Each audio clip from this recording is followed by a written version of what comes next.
சட்டவிரோதமாக ஐரோப்பிய நாடுகளில் குடியேறுவதற்கான பயணம் மேற்கொண்ட நூற்றுக்கணக்கான ஆப்பிரிக்கர்களை மீட்கப்பட்டுள்ளனர்.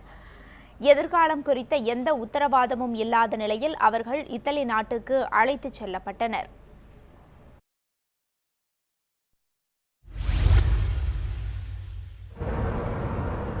உலகில் எங்கிருந்து அகதிகள் வந்தாலும் ஐரோப்பிய நாடுகள் ஏற்றுக்கொள்கின்றன.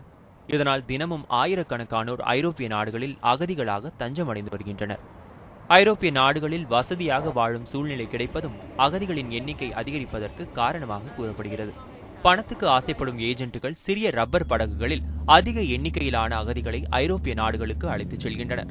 அப்போது கட்டுப்பாட்டை இழக்கும் படகுகள் நீரில் மூழ்கி விபத்திற்கு உள்ளாவதால் ஏராளமான அகதிகள் உயிரிழக்கும் சம்பவங்களும் தொடர்ந்து நடைபெற்று வருகின்றன. அகதிகளின் எண்ணிக்கை அதிகரிப்பதும் தற்போதைய சூழலில் மிகப்பெரிய பிரச்சனையாகவே ஐரோப்பிய நாடுகளால் பார்க்கப்படுகிறது. இதுபோன்ற காரணங்களால் அகதிகளை ஏற்றுக்கொள்ள ஐரோப்பிய நாடுகள் மறுத்துவிடுகின்றன. இருப்பினும் அகதிகளின் எண்ணிக்கை குறையவில்லை. இந்நிலையில் ரப்பர் படகுகளில் பயணம் மேற்கொண்ட நூற்றுக்கணக்கான அகதிகளை இத்தாலி கடற்படையினர் மீட்டு இத்தாலி அழைத்துச் சென்றனர். எதிர்காலத்திற்கான எந்த உத்தரவாதமும் இல்லாத நிலையிலும் இத்தாலி நோக்கிய பயணத்தின் போது ஆடல் பாடல் உள்ளிட்ட கேளிக்கைகளில் அகதிகள் ஈடுபட்டனர். Left Nigeria because of the crisis of Boko Haram. Everybody knew about Boko Haram in a place. And I lost my family.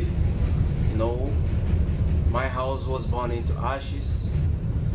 So that's the reason that makes me shifted to. கப்பலில் பயணம் செய்யும் 241 அகதிகளில் 35 பெண்கள் மற்றும் 8 குழந்தைகள் அடங்குவர். மத்திய தரைக்கடலில் இப்படி ஆபத்தான பயணம் மேற்கொண்ட சுமார் 2000க்கும் மேற்பட்ட அகதிகள் இந்த ஆண்டில் உயிரிழந்துள்ளனர்.